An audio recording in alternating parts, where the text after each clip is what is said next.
While Matthew is known for being fond of triplets and doublets, being repeating things, Luke also has a tendency to do that and have material that deals with things on the same issue. Some of the best known and loved parables, particularly one of them we find in Luke, are in Luke 15, where there's three parables on the same theme. There's the parable of the lost sheep, where a man is a shepherd and he has 100 sheep, and one of them wanders away, and he leaves the 99 seeking the one, and he finds it, he carries it home on his shoulders and rejoices with the other shepherds that he has found his lost one.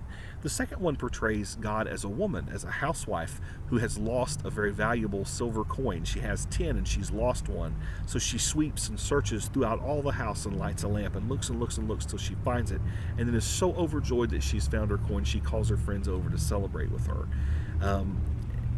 The third story here is the parable of what was called the parable of the prodigal son. And while this is one of the assigned readings and certainly something you're going to be wrestling with in the reflection log for this text, a few things that can help you as you prepare to understand this story is the younger son goes to his father, who is a man of some means, and demands his inheritance now. Now, of course, we know what inheritance is. When somebody related to us dies, we get some of their stuff. But you can imagine the incredible rudeness it would take to go to somebody and say, I don't want to wait till you're dead to enjoy your stuff. Give me what's mine now. And yet that's essentially what happens here. Someone does not appreciate the father.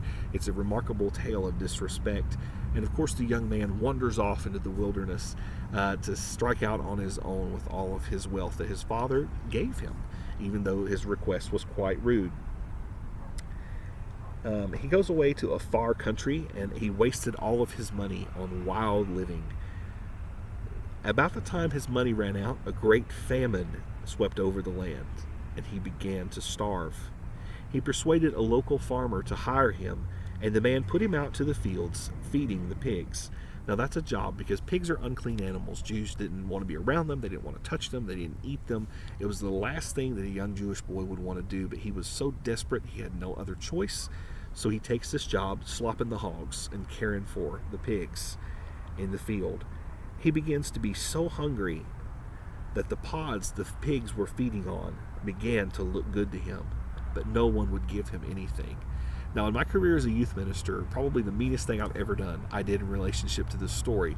I took the kids in my youth group. We were going on a surprise field trip, and we went to a farm, and they got to slop hogs. And were invited if they thought it looked good to eat with them. And none of them would do it because, of course, hogs are super gross and they're nasty. And what they eat is nasty. I mean, they eat trash, they eat slop, they eat anything. And yet this young man is so hungry that he's ready to push them out of the way and stick his face in the slop and eat. He's at a very low point in his life. And he has nobody to blame but himself. He did it to himself, put himself in this situation. You know, what's in this story is he comes to his senses.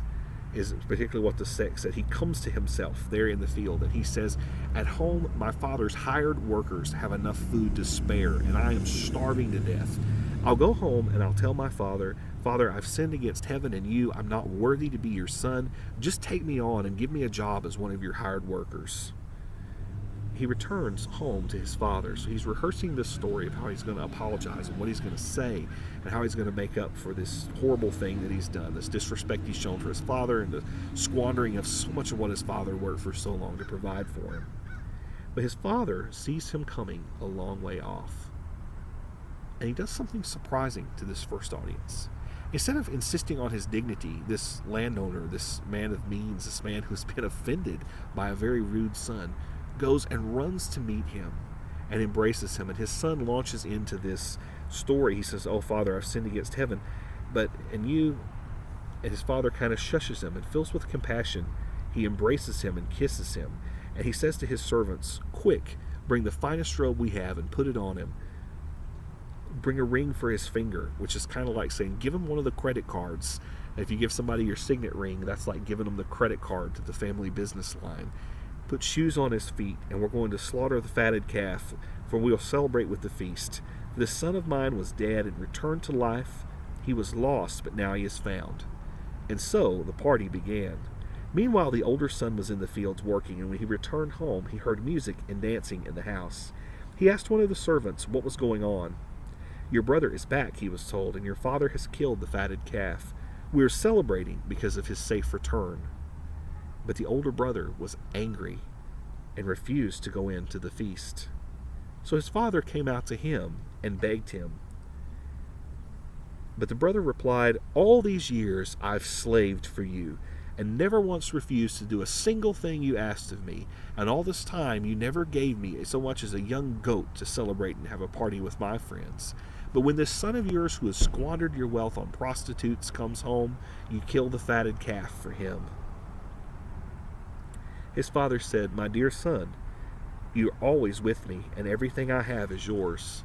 We have to celebrate on this happy day, for your brother was dead and has come back to life. He was lost, but now he is found." Of course, that parable is really well known. We know it as the prodigal or the lost, the wandering son.